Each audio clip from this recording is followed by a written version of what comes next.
Olá, boa noite. Estamos começando mais um Educação e Debate aqui no canal 16. O programa, que é uma parceria do CMP, Sindicato de Professores Municipais de Passo Fundo, e a TV Câmara aqui do município. Aqui no programa a gente fala sobre o magistério municipal, sobre questões que envolvem educação pública e movimentos sociais. No programa de hoje a gente vai falar sobre o reajuste do piso nacional do magistério desse ano de 2023.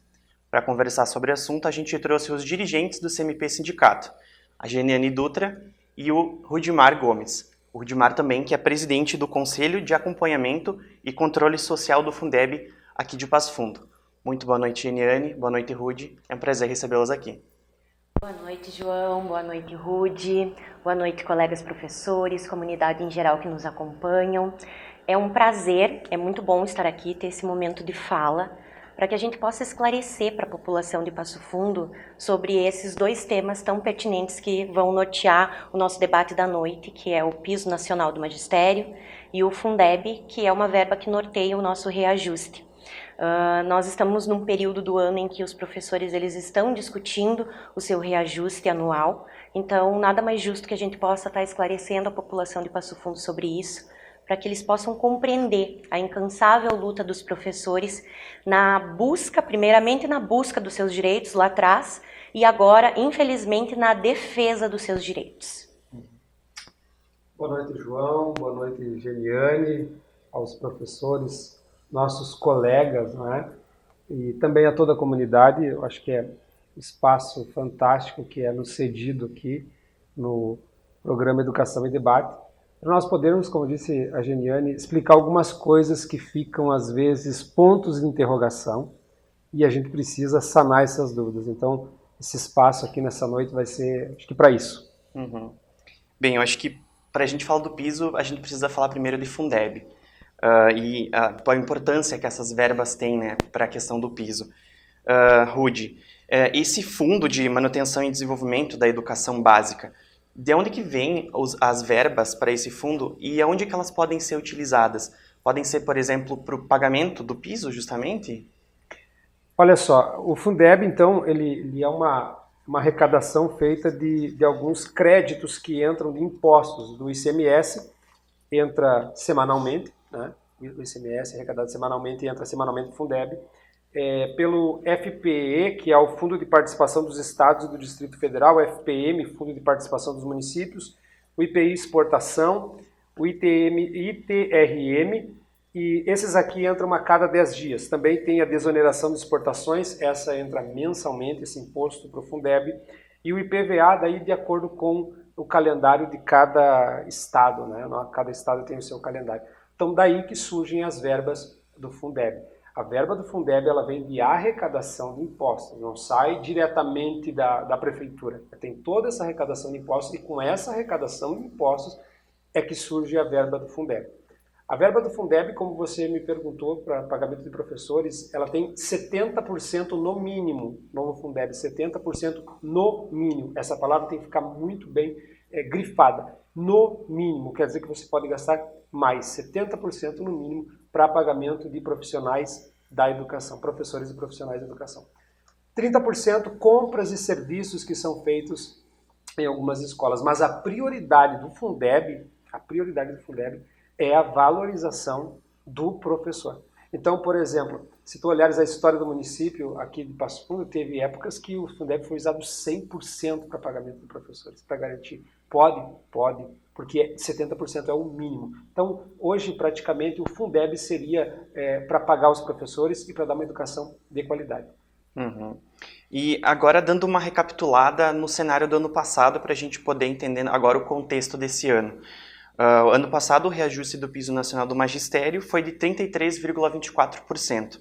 Aqui em Passo Fundo, quanto que foi o índice que os professores receberam e de que forma que eles receberam? Houve também, por parte do CMP, uma tentativa de instaurar uma CPI do Fundeb aqui, porém ela não obteve sucesso. Olha só, 33%, ok? A nível nacional. Nós recebemos 7%. 26% a menos. É uma vergonha, parece brincadeira. Tá? Mas quem estiver acompanhando vai olhar lá na internet. Isso, e só um parênteses, esses 7%, né, Rudy, eles foram parcelados em 3 vezes. Os professores receberam 3 parcelas, uma de 3, outra de 3 e uma de 1%. Então, assim, foi irrisório esse valor final. Lá em setembro, os professores nem perceberam esse reajuste salarial, de tão insignificante que foi na sua folha de pagamento. E ele foi sendo parcelado durante o ano até setembro. Até setembro. Uhum. Foi muito feio, muito feio. Aí tu coloca essa questão, foram 26% a menos, né? Parcelado em 3 vezes, a gente nem sentiu. Eu não senti, porque eu não ganho bem. Não sei se tem algum professor na rede que ganha bem. Eu não ganho bem. Mas, falando da CPI do Fundeb, é interessante. O CMP não queria fazer algo contra o Fundeb. O CMP queria saber onde estavam sendo utilizadas as verbas do Fundeb. Porque esse espaço aqui que você está nos dando, João, ele é muito interessante para nós explicar. Porque qualquer coisa hoje que você pergunta a nível de Fundeb, as pessoas dizem assim, pergunta ao presidente do Fundeb. Sabe o posto de Ipiranga? Hoje sou eu no Fundeb. Só que eu não tenho as respostas para tudo. Por quê? A Janiane participa do Fundeb. Nós não temos como designar para onde vai esse dinheiro. Então, por exemplo, eu não posso designar que seja 80% de valorização dos professores. Eu fiscalizo se o que foi apresentado está ok. Então, essa questão de quer saber alguma coisa, por que o dinheiro do Fundeb vai tanto para a valorização do professor e tanto para serviço, não sou eu. Foi quem foi eleito para assumir o executivo municipal. Essa pessoa deve responder. A CPI era para isso, para nós descobrirmos por quê. Porque anteriormente algumas contas não eram colocadas dentro do Fundeb. O nosso questionamento foi, por exemplo, né, para comprar, dá um exemplo irrisório aqui, né, para comprar camiseta, tá? Digamos que a verba do Fundeb permitisse isso. Antigamente eu não colocava a compra da camiseta dentro do Fundeb. Agora eu coloco porque a lei permite. O que está acontecendo com essa verba que era utilizada para comprar a camiseta? Porque se eu utilizo esse valor, então eu não tenho como, eu vou dar só uns 70%, mas daqui a pouquinho, se eu consigo tirar esse valor da camiseta, da compra da camiseta, eu posso aumentar o investimento, porque ali, volto a frisar, é no mínimo 70%. Então foi isso que a gente tentamos, lutamos, não conseguimos, mas a guerra não está perdida, né? A gente está aí para continuar batalhando. Outro dado, pode falar, Gina. Não, até porque quando nós resolvemos solicitar a CPI via gabinete da Regina e foi conseguidas as assinaturas, a intenção era justamente essa, era a transparência. Né? Nós que compomos o conselho do Fundeb, a gente recebe os números já fechados. Então, como disse o Rudy, a gente não consegue opinar sobre como deve ser gasto, ou com o que deve ser gasto, ou por que foi gasto. Né? Então, a CPI ela viria para dar essa transparência e para que realmente a gente dissesse, não, realmente a gente não tem como receber os 33,24%, mas a gente sabe que esse valor ele foi repassado e poderia ter sido utilizado para o reajuste dos professores. Então, são anos e anos que o nosso salário vem sendo defasado, os professores estão sendo desvalorizados ano após ano, e a CPI ela tinha esse intuito, não era, como disse o Rudy, um ataque. Nós fizemos parte do Fundeb e a gente sabe como são feitas as prestações de conta. Até um objetivo, um plano que a gente tem esse ano é que isso se estenda para as escolas e para os professores. A gente já sugeriu mais de uma vez nas reuniões do ano passado que a gente tivesse um representante por escola esse ano, nem que fosse, porque é uma verba importantíssima da cidade, é uma verba que norteia o nosso reajuste, que ele define quanto que os professores irão receber de reajuste e que muitos professores não têm conhecimento, nem de como que funciona, como é que é. Então, quanto mais os professores se sentirem pertencentes a esse assunto e compreenderem, mais autoridade para fazer a cobrança para o executivo, para as pessoas que estão à frente da cidade, eles vão se sentir mais à vontade para fazer isso, porque eles vão saber exatamente como que é e como funciona, e aí não vão se render na primeira resposta que é dito, não, pergunta pro presidente do Fundeb. O que a gente sabe é o que a gente quer repassar para os professores, mas o que a gente realmente gostaria era de transparência e clareza frente a esses dados. Duas coisas, João. Por exemplo, foi colocado, né, que até hoje, foi citado aí, né, que até hoje as reuniões foram aprovadas, 100% as reuniões do Conselho do Fundeb, elas foram aprovadas, as atas foram 100% de aprovação. Nunca teve ressalva. Mentira. As atas foram algumas com ressalvas. Tiveram momentos que se teve ressalva. E outra coisa, você pensa no Brasil, tá? Eu estava lutando para que essa CPI acontecesse. Qual é a pessoa no Brasil que vai querer lutar por uma CPI para ela sentar lá e responder? Nós fizemos isso porque o nosso objetivo era mostrar para as pessoas o que é o CACS Fundeb, para nos tirar essa responsabilidade que é jogada. Qualquer problema, Fundeb responde. E nós mesmos, a gente lutou para ter essa CPI, para que nós pudéssemos sentar frente à comunidade e colocar esses dados. Então foi uma questão, nós pedimos uma CPI para nós mesmos conseguir responder à comunidade e aos professores em geral. Principalmente porque tem muitas questões que realmente ficam um ponto de interrogação. Né? E a gente gostaria de ter essa clareza na hora que nós fôssemos questionados. E a gente não tem. A gente só tem aquela numeração fechada, como eu já te passei, do que foi gasto com o transporte público ou transporte escolar, por exemplo, a questão, né, do pagamento dos professores, mas a gente não consegue discutir e opinar para ver se realmente aqueles 33% que vieram, que foram repassados, onde foram utilizados, de que maneira foram utilizados. Porque nós, professores, recebemos apenas 7%, parcelado em 3 vezes. Se não me falha a memória, inclusive além do Fundeb, se o município quiser e precisar utilizar todo o valor do Fundeb, ele ainda consegue solicitar mais valores ao governo federal, não é mesmo? Ao complemento do governo federal. Quando o município não conseguir suprir a questão de pagamento de professores com o dinheiro do Fundeb, ele pode solicitar ao governo federal, sim. Eu acredito que, por exemplo, a gente poderia concluir, por exemplo, que desde o ano passado os nossos professores estão com uma defasagem salarial e agora vão continuar caso o novo piso não seja pago, né? João, inclusive o ano passado nós fechamos com 42% abaixo do piso salarial. Então, a gente sabe que o ano passado a porcentagem de 33,24 era uma porcentagem alta, mas era o que iria equilibrar. Né? Infelizmente, a gente ficou com essa defasagem e se a gente não conseguir, né, ter por parte do executivo um diálogo onde realmente eles demonstrem vontade de valorizar o professor e de fazer com que esse índice não fique tão abaixo como ele está atualmente, a gente corre o risco de continuar achatando cada vez mais os nossos salários. Então, a gente está com um achatamento agora que provavelmente vai fechar entre 70% e 80%. Né, e até se nós fôssemos olhar os históricos passados dos anos de negociação, até 2017 nós estávamos acima do piso salarial. A partir de 2017 a gente começou a decair. E todo ano a gente começou a ter perdas, até que coincidiu com os 42% abaixo do piso salarial o ano passado. Se tu pegares os últimos 10 anos, o município de Passo Fundo, a educação retrocedeu em questão salarial. Sim. E aí, assim, há um tempo atrás, alguém passava no concurso do município de Passo Fundo, a pessoa largava o que ela tinha e vinha para o concurso. Hoje ninguém quer assumir porque se as escolas estão com uma estrutura boa, se as coisas estão andando bem, porque as pessoas não querem assumir. Questão salarial é uma desvalorização. Nós estamos com uma dificuldade de conseguir monitores para os alunos incluídos. Por quê? Porque ganha muito pouco. Essa se trabalha muito, né? Se trabalha muito e ganha muito pouco. De tantos que são chamados, você olha quantos assumem. Muito pouco. Há tempos atrás, as pessoas sonhavam com esse concurso. Hoje as pessoas não querem mais. E aí eu te pergunto, por que esse problema, se tudo está andando bem? Será que está andando bem?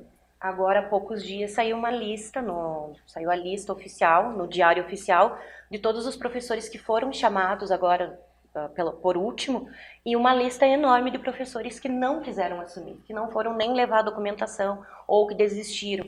E mesmo assim, aqueles que assumem, a gente sabe de casos de professores que assumiram e depois se exoneraram. Desistem, porque assim, é árduo o trabalho do professor, a gente sabe que os desafios eles são enormes dia a dia. Durante o período ali da pandemia foi mais desafiador ainda, saímos do período da pandemia e assim continuou muito complicado, os desafios aumentaram ainda mais. Então os professores realmente eles passam anos se preparando, se especializando e depois não tem esse retorno. O jovem, né, a pessoa quando termina ali o ensino normal e vai para a faculdade, ele já pensa em algo lá para o seu futuro e ele quer ter esse retorno de volta. Ninguém investe dinheiro para não ter o retorno. Eu gosto muito da minha profissão, mas a gente sabe que professor não trabalha só por amor e não deve trabalhar só por amor. Professor quer ser valorizado, professor quer ser respeitado, professor quer ter um salário digno para poder colocar comida na mesa e a gente sabe que isso não está ocorrendo nos últimos anos. Fazem anos que o professor vem tentando complementar a sua folha de pagamento com trabalhos extras. A gente sabe de casos de professores aposentados que tiveram que voltar a trabalhar porque o dinheiro da aposentadoria não era suficiente. Então, assim, a gente precisa repensar isso. Os nossos governantes precisam repensar a posição, a situação do professor e o que realmente é valorização. Valorização não é para a mídia, não é ir para a mídia e falar que valoriza o professor. Valorização é quando tem um período onde você pode demonstrar que você realmente valoriza o teu professor, é garantir o salário digno para ele. Por exemplo, nesse momento, né, que nós ainda não conseguimos abrir as nossas negociações. É sobre esse assunto da abertura da mesa de negociações que é o que a gente vai falar no próximo bloco. A gente volta já já.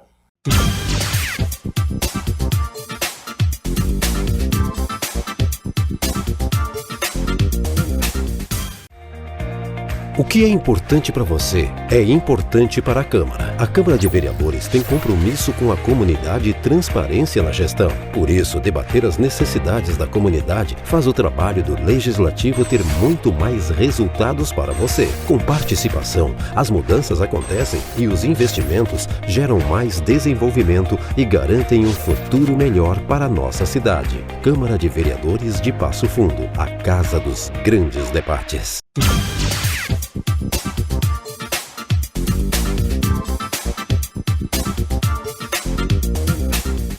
Olá, estamos de volta com o programa Educação e Debate aqui no canal 16. O nosso assunto de hoje é o reajuste do Piso Nacional do Magistério desse ano de 2023. Conforme anunciado pelo Ministério da Educação, agora no mês de janeiro, o reajuste foi de 14,95%. E essa é a luta principal nesse momento do CMP Sindicato, a busca pelo pagamento do Piso Nacional do Magistério para os professores de Passo Fundo. Geniane, desde quando e de que forma que o sindicato está cobrando do Executivo Municipal o pagamento do piso? João, eu trouxe até essa camiseta aqui que foi do ano passado, que ela remete à frase de luta, piso do magistério é lei, faça valer. Então, em busca do piso nacional, a gente começou a procurar o Executivo desde dezembro. No dia 7 de dezembro, nós entregamos o nosso primeiro ofício para solicitar a abertura da negociação, porque a lei do piso, que é de 2008, ela garante a nossa database a partir de janeiro. Então, nós entregamos o primeiro ofício no dia 7 de dezembro, ficamos aguardando até janeiro, onde de fato foi dado o reajuste de 14,95 e nós retornamos à prefeitura buscando novamente uma data definitiva para a gente conseguir abrir as negociações com a esperança de que esse ano, diferente de todos os outros, a gente conseguisse esse respeito de ter a nossa database negociada no período certo, que é no mês de janeiro. Não desmerecendo as outras categorias, porque a gente sabe que todas, né, têm o seu significado, mas se nós temos uma lei que nos garante a nossa database em janeiro, por que não respeitá-la? Né? Por que não fazer valer da lei nesse momento? Então, a partir daí, nós voltamos à prefeitura para conversar. Fomos informados, então, que o prefeito estaria afastado, estava de férias. Aguardamos por mais um tempo, depois fomos informados novamente que essa negociação ficaria a cargo do secretário de administração, Fernando Boeira. Mas como não foi nada oficial e também não houve uma reunião marcada, a gente não conseguiu definir isso nem repassar para os professores que diariamente nos questionavam sobre a abertura da database. Infelizmente, passado todo o mês de janeiro, a gente não conseguiu sentar para negociar e agora há poucos dias nós tivemos contato com o prefeito na abertura do ano legislativo aqui da Câmara de Vereadores e informalmente ele disse que logo abriria essa mesa de negociação. Também fomos informados através de um veículo, né, de comunicação, o ZH, se eu não me engano, GZH, de que o piso seria pago, né, e que nós iríamos iniciar as negociações em março junto com as demais categorias. Mas até ontem, dá para se dizer assim, nós não tínhamos uma posição oficial do Executivo para se iniciar as negociações. Ontem nós retornamos à prefeitura, conversamos com o chefe de gabinete, o Bica, e aí sim nós fomos informados que na próxima semana o prefeito estaria fora da cidade, mas que retornando seria marcada uma data para a gente iniciar essa negociação.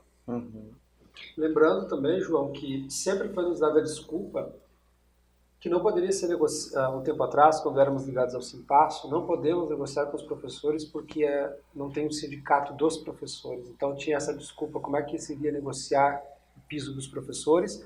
Não teria como ser pago para toda a categoria. Então foi feita uma conversa, foi feito um debate, criou-se o CMP Sindicato. E a conversa continua a mesma. Mesma desculpa, digamos assim. Só que agora não é mais uma desculpa, porque agora nós temos uma entidade que representa unicamente os professores e nem ao menos para a gente ter uma resposta oficial ainda no mês de janeiro a gente não teve. Então, a gente também não tinha como repassar algo oficial para os nossos professores. A gente estava relatando diariamente nos nossos grupos de WhatsApp e nas nossas redes sociais os movimentos que a gente fazia, mas infelizmente todos sem sucesso. Agora teremos que aguardar mais a próxima semana para daí sim se iniciar as negociações. Sim. Eu acredito que outro ponto que é muito importante a gente comentar é a diferença entre piso salarial e plano de carreira dos professores. Aqui em Passo Fundo, ano passado, a gente teve as promoções da educação infantil, em que professores que estavam em nível 1 e tinham os requisitos para ir para o nível 2 foram promovidos, ou seja, tiveram aumento salarial. Dessa forma, o nível 1 foi extinto, ou seja, professores que entram em novos concursos entram a partir do nível 2. O nível 1 que a gente fala é nível de ensino médio, sem a graduação em pedagogia, e o nível 2 é com o ensino superior. Com essas promoções, com esse aumento salarial, Geniane, dá para a gente considerar que os professores em nível 2 estão recebendo piso? Não. E o triste é saber que tá sendo vendida a ideia de que os professores já estão recebendo piso. E isso é um equívoco, isso não é verdadeiro. Os professores não estão recebendo piso porque o piso é o salário inicial do professor. Quando ele inicia a sua carreira, nível magistério, é o nível 1. E tanto que o nível 1 ele foi extinto porque ele estava muito desigual. O valor que era recebido para os professores que iniciavam nível 1, letra A, para o valor que era o piso. Então, o caminho mais curto, dá para se dizer assim, mais fácil, foi extinguir o nível 1 e jogar todo mundo para o nível 2. Mas a verdade é que nós não estamos recebendo o piso salarial. Porque o que o professor ele consegue adquirir de aumento de salário é, por exemplo, quando ele recebe uma letra, que é 6% em cima do seu salário. Então, conforme ele vai avançando a cada 2 anos, o seu salário vai aumentando e, obviamente, aí quando ele já tem uma certa carreira, dá para se dizer assim, o salário dele consegue atingir o piso. Mas quando ele sai lá de trás, quando eu entrei no magistério, eu entrei recebendo abaixo do nível do piso.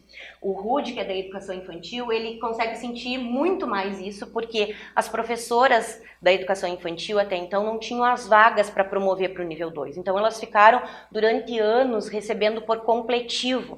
Para quem não entende, não compreende, o completivo é o valor que faltaria do salário para atingir o piso nacional. Então, até o ano passado, tinha em torno de 150 professoras da educação infantil recebendo por completivo, de valores diferentes. Algumas recebiam 700, outras 800, outras 400. Então, aquela professora que entrava lá no início, que estava recebendo o completivo, ficava por anos, às vezes, recebendo aquele completivo, e toda vez que ela tinha uma progressão na letra, que o salário dela aumentava, o valor do completivo diminuía.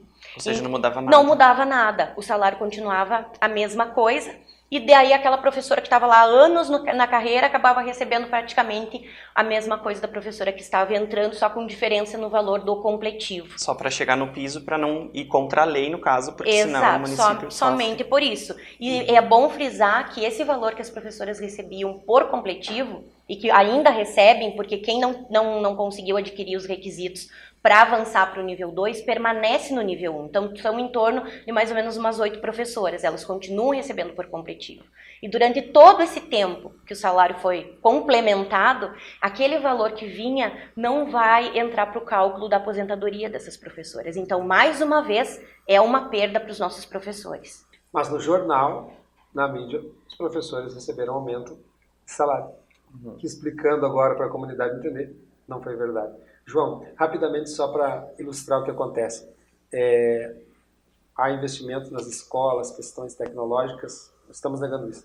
Mas há uma história bem rápida, ela é comprida, se você vai entrar nos detalhes dela. Uma senhora que ela perde o marido e ela foi numa loja para comprar um animal de estimação, passar o tempo. Ela comprou um papagaio e levou o papagaio para casa. O papagaio não falava. No outro dia ela ligou para a loja, venderam um balanço, ele não falava, no outro dia venderam um espelho, no outro dia venderam uma escada, e todos os dias ela ia comprando alguma coisa, a casa dela virou uma jaula, ela comprou uma gaiola enorme para que ele voasse e ele não falava.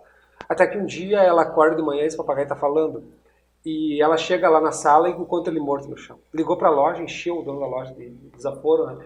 E aí ele perguntou para ela, tá, e você não escutou o que ele falou? Escutei, o que ele disse? Ele disse, nessa loja que vende tanta coisa, todas essas tralhas, ninguém vende comida? O bichinho morreu de fome. Aí a gente pergunta, nessa mantenedora que dá todo esse apoio tecnológico, ninguém tem dinheiro para pagar o salário dos professores? Porque não adianta ter uma jaula, uma gaiola bonita, um espaço bonito, se o meu papagaio não estiver vivo. Não adianta eu ter uma escola com uma estrutura se o meu professor não estiver motivado. Como eu vou motivar esse professor? Houveram professores o ano passado que tiveram a sua energia elétrica cortada porque não tinham dinheiro para pagar a energia elétrica. E eu quero esse professor motivado. E aí eu vejo as pessoas dizendo, nós temos que recuperar o tempo da pandemia. Eu trabalhei na pandemia, ela também trabalhou, os professores trabalharam. Teve um retrocesso, seria muito maior se os professores não tiveram. Os professores cansaram na pandemia, os nossos professores adoeceram na pandemia e continuam doentes. Então a minha pergunta é, essa mantenedora que dá tudo isso, não tem comida, não tem o salário digno para pagar para os professores? É uma ótima analogia. Até porque a gente sabe que as escolas elas não são feitas só da parte tecnológica. Durante a pandemia ficou mais do que claro de que a parte essencial é o professor. E o professor ele se reinventou durante esse tempo. Ele, como diz o Rudy, ele adoeceu, mas ele não deixou de fazer aquilo que foi solicitado para ele fazer. Então, o que o professor quer hoje é o reconhecimento de todo esse trabalho, do trabalho que se mantém fazendo. A gente sabe que a realidade das escolas são diferentes uma das outras, mas os professores, com a sua força, com a sua garra, são os mesmos em todas elas. Nenhum professor vai para a escola para brincar e dar aula. Todo professor vai para dar aula, para transformar a vida daquelas crianças que atende. E a gente sabe o quanto isso custa às vezes para o professor. Ele vai doente, ele se desloca de um bairro para o outro, ele gasta gasolina do seu próprio bolso, porque a gente sabe que os professores há anos também pedem um tipo de auxílio combustível, porque muitos professores têm que se deslocar de um bairro para o outro e o ônibus não é algo mais que realmente vai suprir essa necessidade de estar de um lugar para o outro. Mais do que nunca esse ano, que foi feita uma nova matriz curricular, então muitas disciplinas diminuíram o número de períodos, professores tendo que cumprir sua carga horária em 2, 3 escolas, na mesma manhã às vezes, né, se deslocando. Então tudo isso gera um desgaste para o professor, gera um cansaço. E aí quando o professor quer ter esse reconhecimento, quer ser valorizado, ele não tem de volta esse reconhecimento. Então muito provavelmente agora no mês de março ocorram as negociações do piso. Geniane, nesse caso, como que o CMP vai se manter cobrando da mantenedora o pagamento do piso? Nós vamos nos manter vindo até a prefeitura, né, cobrando, porque foi nos informado que seria daqui, passando a próxima semana na outra, mas não foi nos passado uma data e um horário. Então nós iremos permanecer vindo na prefeitura, buscando essa data, se organizando internamente enquanto diretoria, para a gente já ter ações e atividades que todo ano a gente acaba movimentando. Nós não gostaríamos, mas se for necessário, a gente vai novamente para o embate, como foi o ano passado. A gente vai novamente tomar a frente dessa luta, porque o sindicato, a entidade sindical é justamente para isso, é para estar ao lado do professor e muitas vezes à frente do professor, porque a gente sabe que os professores não têm como sair das suas escolas para vir questionar na frente da prefeitura. Mas o sindicato tem como fazer isso e pode fazer isso e vai se manter fazendo isso, porque o sindicato está para representar os professores e como eu falei lá no início da minha fala, né? Os primeiros que iniciaram a construção do sindicato, que antigamente ela era uma direção colegial, uma associação, né? Um centro de professores, eles se mobilizaram pela busca dos direitos. Com o passar dos anos, esses direitos foram se perdendo. E hoje, nós que estamos à frente da diretoria do sindicato, infelizmente a gente não está buscando novos direitos, a gente está tentando manter os poucos direitos que a gente tem, e aqueles direitos que a gente tem e que está em lei não são respeitados, infelizmente. Então o sindicato vai se manter atento, vigilante e fazendo o seu papel, que é lutar pelos direitos dos nossos professores, dos nossos colegas, dos nossos amigos, porque a gente conhece a realidade dos nossos professores, como disse o professor Rudimar. Ele conhece o professor que está dentro da escola dele. Eu conheço os professores que eu atendo de escola em escola, das ligações que eu recebo, dos desabafos. Então, assim, o professor ele está num momento de cansaço extremo. Lembrando que a nossa luta não é contra uma pessoa. A educação é muito maior que uma pessoa.